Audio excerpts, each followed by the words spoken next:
साथियों नमस्कार। विश्व गुरु का ज्ञान विश्व शांति अभियान चैनल में आपका स्वागत है।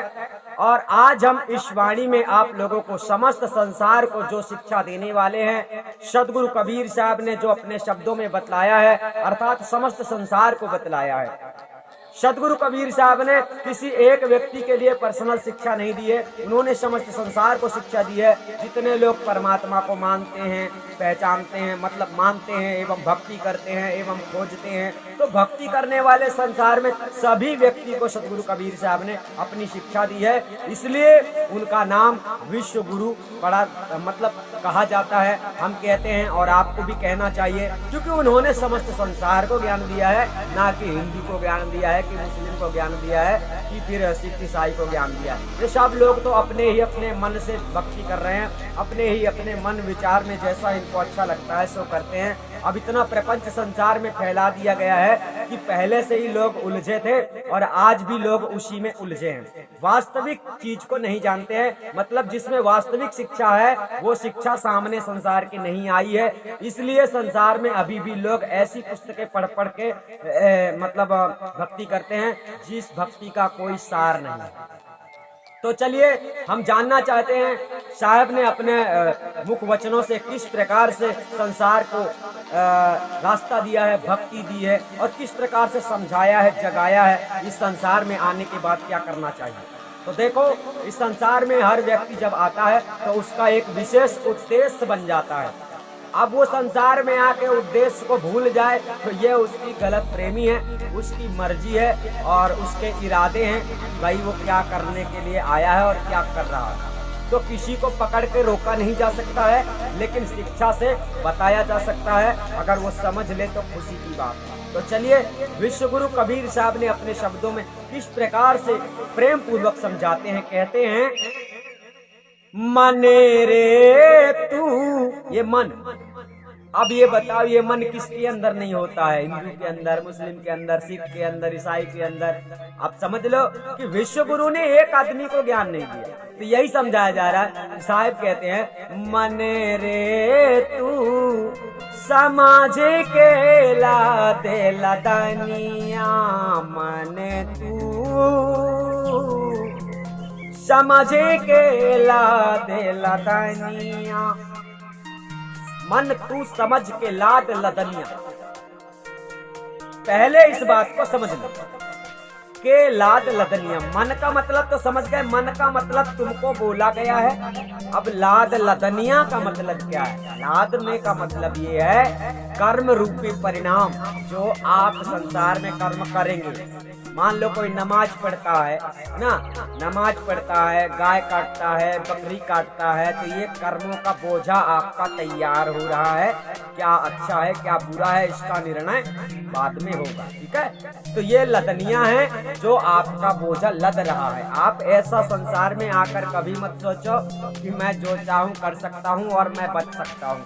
आपने गलत किया है, गलत आप कर रहे हैं, तो गलत आपके साथ होगा। ये निर्णय है, क्योंकि इस संसार में, इस संसार की कोर्ट कचहरी अदालत से कोई तो बच भी सकता है, क्योंकि जब यहाँ लोग देख नहीं पाएंगे, समझ नहीं पाएंगे, पता नहीं चलेगा उनको तो कैसे सजा देंगे।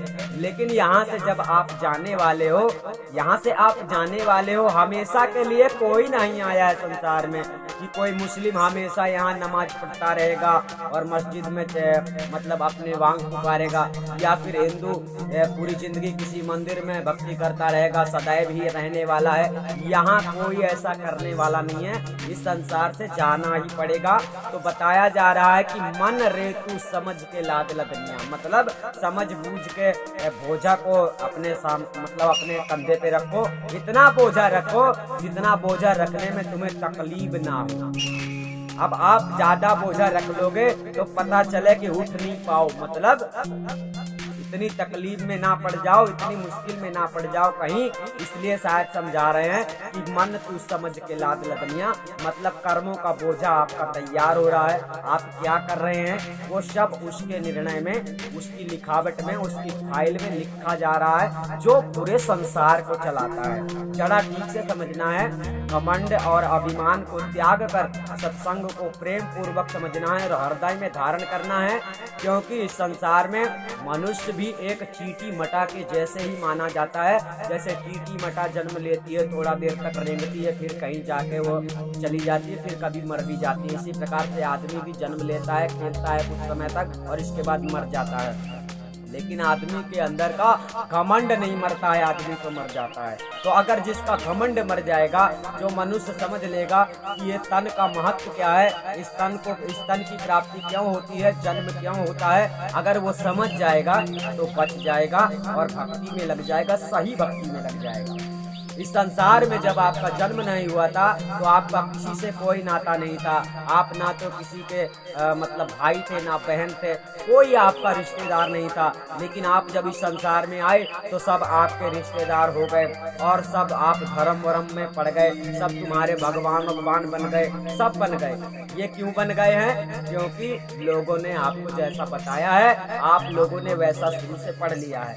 लेकिन आज आपको वो जानना है जो विश्व गुरु का संविधान पहले से बता रहा है, यानी सतयुग से बता रहा है कि मन तो सतयुग में भी था, सतयुग में भी लोग पैदा होते थे, तो ये बात सतयुग से चल रही है। तो मन रे तू समझ के लाद लदनी, ठीक है। अब आगे वाणी चलती है, पानी पीना हो तो पी ले, आगे घाटे निपनिया, आगे घाटे निपनिया। कितना प्यारा शब्द कहता है, शब्द कह रहा है पानी पीना हो तो पी ले। अब सोचो, पानी पीने की बात नहीं हो रही है। पानी पीने के मतलब यहाँ पर साहब ने बोल दिया कि तुम्हारे जीवन को जो उद्देश्य हो तो वो पूरा कर लो। आपके जीवन का जो उद्देश्य हो वो पूरा कर लो। मरने के बाद कुछ होगा, मरने के बाद मुझे अल्लाह मिलेगा, मरने के बाद मैं बैकुंठ जाऊंगा, मरने के बाद मैं जन्नत जाऊंगा, इस भरोसे में मत रहे। जो उम्मीदें हैं, हम कहते हैं तुम्हें सत्यलोक जाना है, तुम्हें परमात्मा को देखना है, आत्मा को देखना है, तुम्हें उस खुदा को देखना है, जीते जी देख सकते हो। मरने की तलाश क्यों कर रहे हो? मरने की उम्मीदों में क्यों पड़े हुए हो? जीते जी देख सकते हो, हम दिखा सकते हैं उसे। जीते जी, मरने की आवश्यकता नहीं। जब वो परमात्मा जीते जी ही तुमको मिल सकता है, जीते जी ही तुम उसे देख सकते हो, तो उसे मरने के बाद देखने के लिए, मिलने के लिए, पाने के लिए फालतू की किताबें पढ़ने की क्या जरूरत है? इसलिए जो तुम्हारे चीज की जरूरत है वो अभी पूरी कर लो, मतलब इस तन में रहकर पूरी कर लो। मान लो कि तुम्हें अल्लाह की प्राप्ति चाहिए, अल्लाह के दर्शन करना चाहते हो, या कि कोई भगवान के दर्शन करना चाहता, तो इसी जीवन में करो। मरने के बाद होगा, ये सब आप लोगों को संसार में धोखा दिया गया। क्यों? क्योंकि आप लोगों को वास्तविक सच्चाई संसार के बारे में पता नहीं है, इसलिए संसार जो है तो उलझा हुआ है और भ्रमित है। तो इस भ्रम से निकालने के लिए हम कह रहे हैं, यानी विश्व गुरु कबीर साहब ने अपने शब्दों में समझाया है कि पानी पीना हो तो पी ले, आगे घाट निकलना। इसका मतलब है कि इस संसार में अभी तुम आए हो, मनुष्य तन रूपी शरीर में खेल रहे हो, तो अभी तुम्हें पानी मिल सकता है। मतलब तुम्हारी जो प्यास है, तुम्हारी जरूरत क्या है? ये सब जरूरतें हैं। कोई धंधा करता है ना, खाने पीने के लिए, रोजी रोटी चलाने के लिए, घर गुजारा करने के लिए धंधा भी करता है, ये भी एक प्यास है, ये भी करते हो। इसी प्रकार से नमाज भी पढ़ते हैं लोग, और इसी प्रकार से पूजा पाठ भी करते हैं लोग। कुछ लोग मेडिटेशन करते हैं, ध्यान करते हैं संसार में, ये इनकी प्यास है। मगर ये प्यास इनकी खत्म नहीं होती, क्योंकि मेडिटेशन करने वाले को यही पता नहीं है कि परमात्मा कब मिलेगा, कैसे मिलेगा, ये इनको पता ही नहीं है। बस मिलेगा ऐसा इनको लगता है, मेडिटेशन करते रहते हैं खोतड़ी। तो होता क्या है, सारा जीवन गुजर जाता है, जब मर जाते हैं तो खोतड़ी खत्म, वो भी खत्म, और फिर कर्मों का बोझा लेके चले जाते हैं। जो भी किया है, सारा जिंदगी मेडिटेशन किया होगा तो वो भी बताना पड़ेगा, वहाँ जाके सब हिसाब हो जाता है कि तूने किया क्या है। कुछ नहीं किया था, बैठा था, बैठे में क्या मिलेगा, बैठने से कुछ नहीं मिलता। इसी प्रकार से नमाज पढ़ने वाले लोगों को भी, जो लोग नमाज पढ़ते हैं, तो इनका सबका हिसाब होता है, भाई तुमने क्या किया। भाई यहाँ जो उद्देश्य से मनुष्य आता है, वो उद्देश्य भूल जाता है। और मनुष्य का उद्देश्य यहाँ किताबें पढ़ना नहीं है, कर्तव्य करना है। कर्तव्य करो, और कर्तव्य करके जो चीज तुम्हें चाहिए वो हासिल कर लो। इसीलिए कहा जा रहा है पानी पीना हो तो पी ले, आगे घाट निकलना। मतलब आगे वो पानी नहीं मिलने वाला। पानी शब्द से यहाँ पर साहब ने परमात्मा का संकेत कर दिया है, पार ब्रह्म परमात्मा, जिससे समस्त संसार, यानी जिसके वजह से समस्त संसार हुआ है। अगर वो नहीं होता तो ये संसार भी नहीं होता।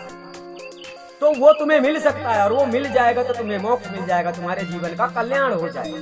उन्होंने अपनी शिक्षा में ऐसा बताया। और तुम्हें जीते जी मिल सकता है, मिलाने वाला होना चाहिए। जैसे हम मिला सकते हैं, तो इसी प्रकार से साहब कहते हैं कि मरने से पहले ये काम पूरा कर लो, जो आपकी जरूरतें हैं वो पूरी कर लो।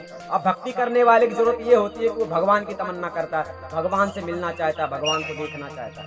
अभी संसार में क्या है, भक्ति करवाने वाले भक्ति तो करवाते हैं, नाना प्रकार के ग्रंथों को पढ़ाते हैं। अब कहते हैं कि मरने के बाद तुम वहीं पहुंचोगे, मरने के बाद तुम वहीं पहुंचोगे।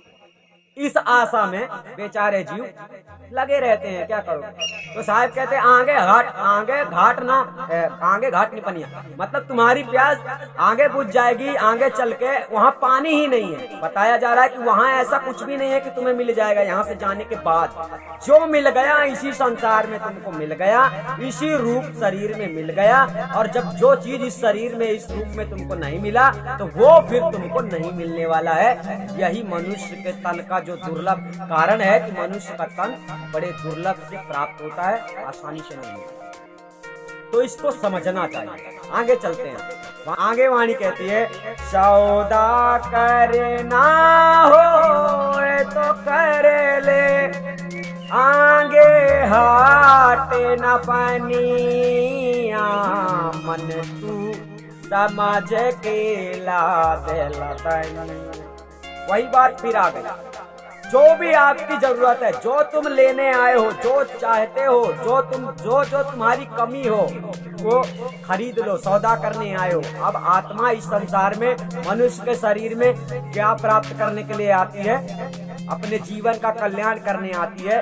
परमात्मा का स्वरूप ज्ञान प्राप्त करके परमात्मा में चले जाना चाहती है, परमात्मा में समा जाना चाहती है, इस समस्त संसार के विकार से छूटना चाहती है। ये आत्मा का उद्देश्य होता है, सबसे बड़ा संसार, सबसे बड़ा। वैसे तो बहुत कुछ करते हो, मार्केट जाते हो, मॉल जाते हो, गाड़ी खरीदते हो, मोटर खरीदते हो, दुनिया भर की चीजें खरीदते हो, लेकिन जो खरीदना है, जो सौदा है, जिसके लिए लोग धर्म गुरुओं के पीछे पीछे घूमते हैं, धर्म गुरु उल्टे उल्टे सीधे शिक्षा देते हैं, मरते दम तक परमात्मा का दर्शन नहीं करवाते, मरते दम तक ये केवल किताबें पढ़ाते रहते हैं, उल्टी सीधी शिक्षा देते रहते हैं, और मनुष्य का शरीर जो है तो नष्ट हो जाता है। यानी क्या होता है कि उसे मरते दम तक पता ही नहीं चलता कि अल्लाह कौन है, परमात्मा कौन है, खुदा कौन है, भगवान कौन है। बस किताबें बताती रहती है कि वो परमात्मा है, वो अल्लाह है, वो खुदा है। वो नमाज पढ़ो, वो आरती पढ़ो, कीर्तन पढ़ो, भजन पढ़ो, नाना प्रकार से सिमरन करो, जो भी कबीर पंथ में भी ऐसे ही नौटंकी चलती है।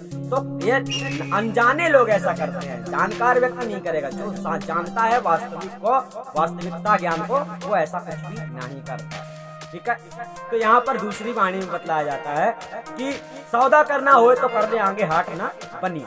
मतलब बनिया मतलब यहाँ पर वो आता है जहाँ पर धर्म गुरु की बात आती है, जहाँ गुरुओं की बात आती है। जो बनिया होते हैं ये गुरु होते हैं, गुरु ही लोग उपदेश देते हैं कि ऐसा करना है, ऐसा करो भाई, ऐसा करो तो फलाना का काम पूरा हो जाएगा। और होता क्या है, मनुष्य पूरी जिंदगी करता रहता है इस आशा में कि मरने के बाद होगा, मरने के बाद होगा।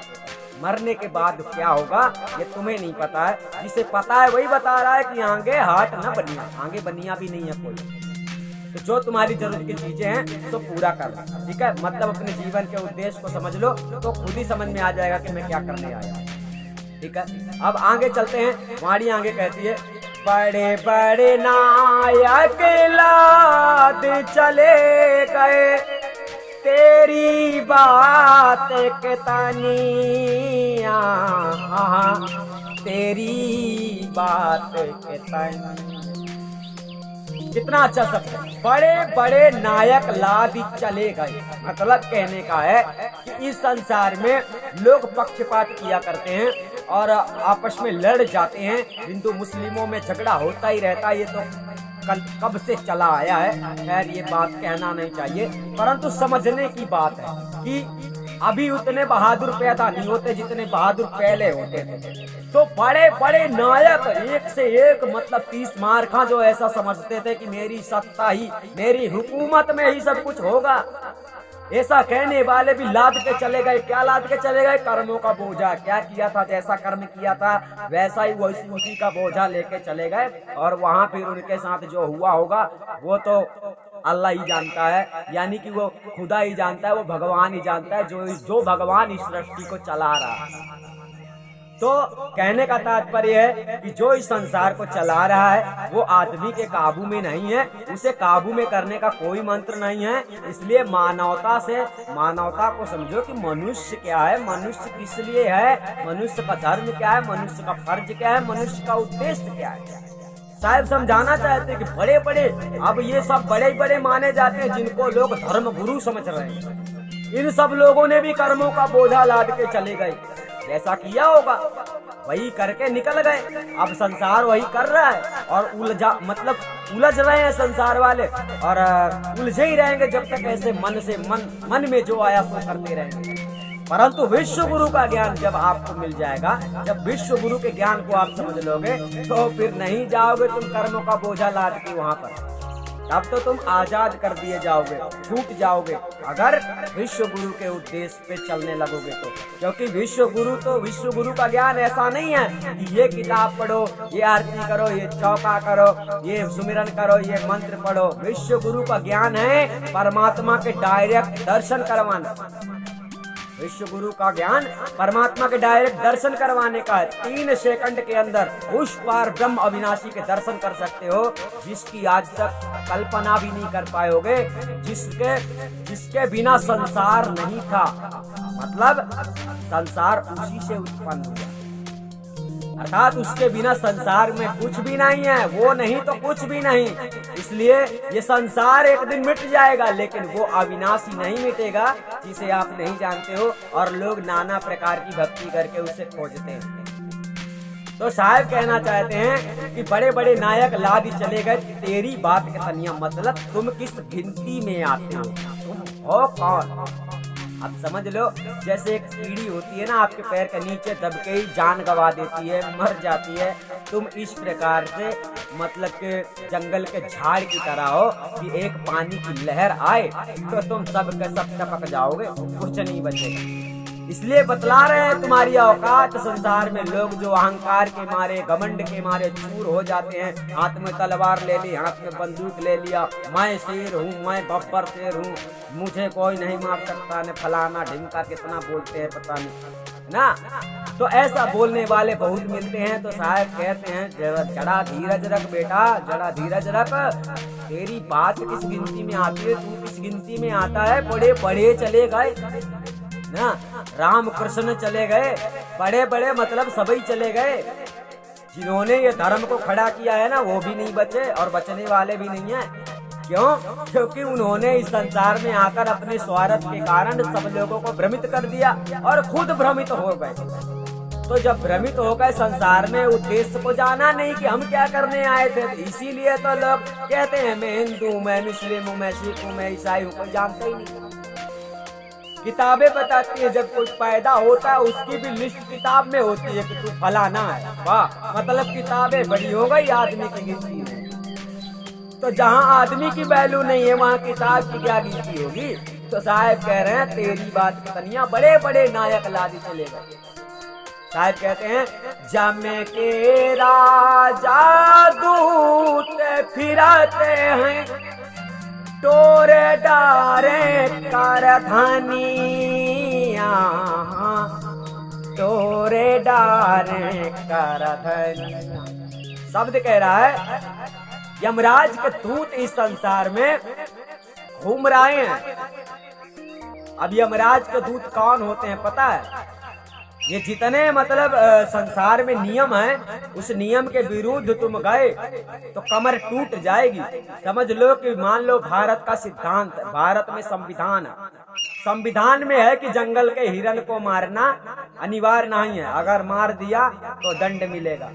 ये कानून है, और उसके कानून के खिलाफ जो गया तो उसी की कमर टूटने वाली है ना। दंगा फसाद करना गलत है, लेकिन फिर भी दंगा फसाद करते हो और पकड़े जाते हो तो फिर क्या होता है, कमर टूटती है।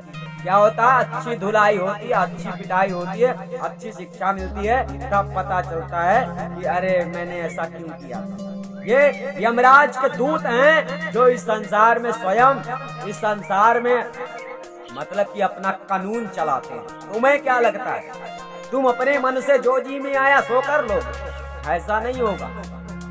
तो उसके दूतों से बचना बहुत मुश्किल है। साहब कहते हैं कि संभल जाओ, सुधर जाओ, आप उसके अंडर में हो, आप उसके नियंत्रण में हो, उससे होशियारी करने का प्रयास मत करो, कर्तव्य करो। अगर कुछ पाना चाहते हो तो कर्तव्य, किताबें पढ़ना कर्तव्य नहीं है, प्रार्थना करना कर्तव्य नहीं है, कर्तव्य है प्रेम। समझे, आपका प्रेम, क्योंकि प्रेम जब होता है तभी परमात्मा मिलता है। परमात्मा धन दौलत नाटक नौटंकी करने से नहीं मिलता, ना परमात्मा इन कामों में आता है। मतलब ऐसा कुछ करने से परमात्मा प्रसन्न नहीं हो सकता, ना अल्लाह प्रसन्न हो सकता, ना खुदा प्रसन्न हो सकता है। जैसे मन में आया सो करते हो, क्योंकि समझना चाहिए कि जिसे खुदा ने तुम्हें बनाया है, क्यों बनाया है? पूजा करने के लिए बनाया है, नमाज पढ़ने के लिए बनाया है, या फिर दुनिया भर की तमाशा नौटंकी करने के लिए बनाया है? नहीं पता है ना। वही किताब बनाएगा, वही तुमको बनाएगा, वही को तुम पूजा करो, वही पाठ करो, तो समझ में नहीं आ रहा है। ऐसा कब तक करोगे? फंसे रहोगे बंधन में, हमेशा किताबें पढ़ते रहोगे, तंत्र मंत्र पढ़ते रहोगे। वास्तविक रूप से आपको ये नहीं पता है कि मैं कौन हूँ। एक बार जान लेते अगर कि मैं कौन हूँ, अगर तुम्हें पता हो जाता ना कि मैं कौन हूँ, मैं एक चेतन आत्मा हूँ, तो तुम्हें समझ में आ जाता मैं तो इस दुनिया का प्राणी नहीं हूँ, मैं यहाँ कहाँ आ गया हूँ, जड़ में फंस गया हूँ। हंसे हो, नहीं पता है, किसी ने बताया नहीं तो कैसे पता चलेगा। लेकिन इस चैनल के माध्यम से सब पता चल जाएगा धीरे धीरे। अर्थात साहब कहते हैं सावधान रहो, जम के राजा दूत फिरत हैं, तोड़ डारे करधनिया। हाँ, तोड़ डारे गर्दनिया। गर्दनिया मतलब अब वही बात है कि आप लोग अगर गलत करते हो तो आपको सजा मिलती है, दंड मिलता है। इसी शब्द को यहाँ पर बताया गया, तोड़ डारे गर्दनिया। और अंतिम चरण में आपको यमदूत ले भी जाते हैं, यानी आपकी गर्दन मरोड़ भी देते हैं, आप सांस टूट जाती है, आत्मा यहाँ से शरीर से ट्रांसफर हो जाती है, निकल जाती है, और उसे ले जाया जाता है यमराज के दरबार। आगे चलते हैं, आगे शब्द कहता है घर के लोग संगाती हो के छीन लेते कर धनिया, छीन लेते कर धनिया। कहते हैं घर के लोग संगाती होते हैं, जिनको घर के जो तुम्हारे लोग होते हैं, संगी साथी लोग होते हैं, ये इनके बारे में यहाँ पर बता रहे हैं कि जो अपने, जिनको तुम अपने समझते हो, ये मेरा भाई है, ये मेरा बहन है, ये मेरा चाचा का लड़का है, मेरा ताऊ है, मेरा फलाना है, मेरा ढिमका है। यहाँ पर बताया जा रहा है कि जो लफड़ा होता रहता है, अक्सर करके होता रहता है, कमाते तुम हो और उसको हड़प कोई और लेता है, खरीद के तुम रखते हो और उसको कोई और बेच देता है किसी और को। यानी लूट पाट संसार में फ्रॉडगिरी मची हुई है। इसी बात को कहा जा रहा है कि अपने ही लोग अपने बन के अपने ही धोखा देते हैं। इसका मतलब यहाँ पर ये समझाया जा रहा है कि अपने घर के लोग संगाती होकर, जो संग में ही रहने वाले होते हैं, अपने ही बीच में रहने वाले होते हैं, और अपने ही बीच में रहने वाले अपने ही लोग अपने को ही बर्बाद कर देते हैं, नुकसान पहुंचाते हैं, घाटा पहुंचाते हैं। और ऐसा अक्सर देखने में आता है, आप देखना नजरिए से आपको पता चलेगा। करीब के लोग ही अक्सर ऐसा करते हैं, छीन लेते कर धनिया। घर के लोग संगाती होते। तो यहाँ पर तो ये बताया गया, आजकल तो धन दौलत के लिए माता पिता के बीच में लड़ाई हो जाती है, यानी कि बेटे बाप के बीच में लड़ाई हो जाती है। पैसे के पीछे, धन दौलत के पीछे क्यों मारा मारी हो जाती है? और पैसे के ही पीछे, पैसा ही तो संसार में सब तमाशा करवा रहा है, पैसे ही तो लोगों को आगे बढ़ा रहा है, गलत लोगों को आगे बढ़ा रहा है। सही लोगों का पता ही नहीं है। सही लोगों के पास पैसे ही कहाँ होते हैं, उतने तो सही लोग आगे बढ़ेंगे। जो गलत लोग होते हैं उनके पास पैसे होते हैं, लोग गलत पैसा दिखता है संसार में, जिसके पास पैसा है तो वो बड़ी फैसिलिटी दिखा सकता है। अभी हमारे पास देखो पैसा नहीं है वैसा, तो देखो पीछे आप लोगों को जंगल जैसा दिख रहा है, क्या करो। तो वही बात है कि यहाँ पर बताया जा रहा है घर के लोग संगाती होकर छीन ले कर धन्य। मतलब आपने जो कर्मों से किया है, जो अपने कर्मों से हासिल किया है, वो भी आपका छीन लेते हैं। वैसे भी जब मरते हो शरीर छूट जाता है तो आपका फिर आप तो लेकर तो कुछ जाते नहीं हो, तो वो सब वैसे भी उनका सब आपस में बांट लेते हैं। अगर बाप हुए 4 बेटे हैं आपके तो सब लोग बांट लेंगे आपस में, यही करेंगे। तो लालच बस मनुष्य संसार में रह जाता है, उल्टे सीधे कर्मों में रह जाता है, जीवन का उद्देश्य नहीं जानता तो कल्याण नहीं कर पाता है। यानी जीवन का उद्देश्य तो पता ही नहीं है कि क्या है, तो जीवन का कल्याण होगा कैसे? तो मरना ही है, मरो।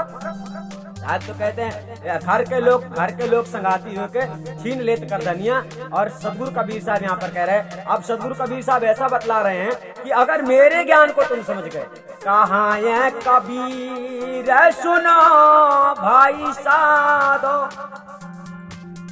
सूरत शब्द में सूरत समानिया,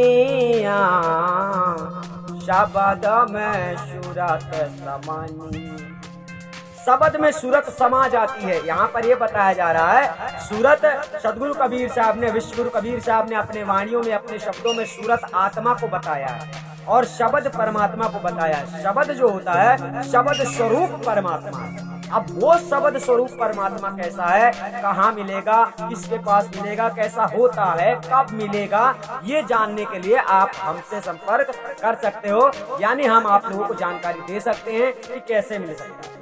अर्थात अगर इस संसार से छूट जाओ, जीते जी अगर तुम सच्चे भक्त बन जाओ, भक्ति में उतर जाओ, सदगुरु कबीर साहब के बताए मार्ग पे चल पड़ो, अगर विश्व गुरु के ज्ञान में अगर आपको विश्वास हो जाए एक बार और तुम चल पड़ोगे, तो निश्चित है कि आत्मा परमात्मा में विलीन हो जाएगी। अभी आत्मा कहाँ भटक रही है? शरीर में। आज इस शरीर में तो कल दूसरे शरीर में, परसों तीसरे शरीर में, नरसों तीसरे शरीर में। मतलब ये शरीर छोड़कर दूसरा मिलेगा, दूसरा छोड़कर तीसरा मिलेगा। तो अभी आपको ये समझ लेना है कि अभी मैं मनुष्य हूँ तो अभी कितना तकलीफ मिल रहा है, और दूसरी योनि में मैं गया तो कितना तकलीफ होगा, ये आप लोगों को नहीं समझ में आता है। अगर जाग जाओगे और समझ जाओगे, विश्व गुरु के ज्ञान को समझ लोगे, स्वीकार कर लोगे, तो आज भी आपका कुछ भी नहीं बिगड़ा हुआ है। साहब तो समझाना चाहते हैं कि भक्ति में लग जाओ, सच्चे ज्ञान में चलो और ज्ञानवान बन जाओ, ज्ञानी बन जाओ। ज्ञानी बन जाने में बड़ा सुख प्राप्त होता है। सुख यही है, जीवन का उद्देश्य पता चल गया, आत्मा का ज्ञान हो गया और जीव का कल्याण हो गया।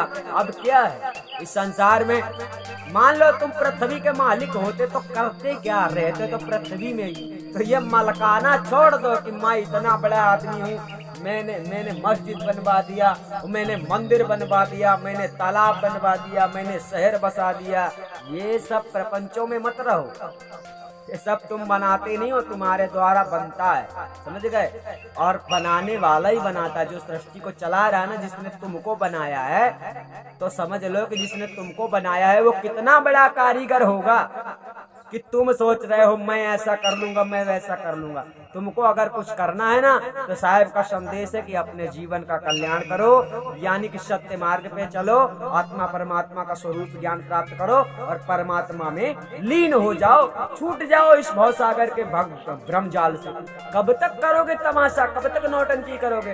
तो साहब का उद्देश्य है कि आप लोगों को सही भक्ति करना चाहिए, सत्य भक्ति करना चाहिए, सच्चे परमात्मा की भक्ति करना चाहिए, जिससे आपका कल्याण है। तो आप लोग समझ गए होंगे साथियों, इस वीडियो में यही बतलाना था कि सतगुरु कबीर साहब ने किस प्रकार से संसार को, समस्त संसार को शिक्षा दी है, सो वही शिक्षा हमने आपको दी है। एक बात और बतला देना चाहते हैं कि परमात्मा को कभी भी कोई भी व्यक्ति खोज नहीं सकता है। बड़े बड़े योगी महापुरुष परमात्मा को नहीं खोज पाए हैं, इसलिए परमात्मा, अल्लाह, खुदा, रब, गॉड की बात जब आ जाए तो समझ लेना कि तुम्हें खोज तो तुम सकते नहीं, तुम्हें मिलाने वाला गुरु होता है, जिसके बताए मार्ग पे तुम चलते हो। मान लो तुम्हें कोई बताता है कि तुम मुसलमान हो, वही तुम्हारा गुरु है, तो उससे ही पूछना कि वो अल्लाह कौन है, खुदा कौन है, परमात्मा कौन है, गॉड कौन है, राम कौन है। आपको पूछना पड़ेगा उससे, क्योंकि आप नहीं पूछोगे ना तो वो आपको मूर्ख बनाता ही रहेगा। और ऐसा ही हुआ है संसार में। विश्व गुरु कबीर साहब ने जिस परमात्मा की बात कही है, उस परमात्मा को सामने से मिलाया है कि देख बेटा ये परमात्मा होता है। हाँ, वो परमात्मा को आप जानते नहीं हो, आपके इर्द गिर्द है, अंदर बाहर है, सब जगह में। वो सर्वव्यापी सत्ता है, वो सब जगह में पहले से है मौजूद, वो कहीं आता जाता नहीं है। तो आप लोग समझ गए होंगे। हम आप लोगों को फिर मिलेंगे, तब तक के लिए धन्यवाद।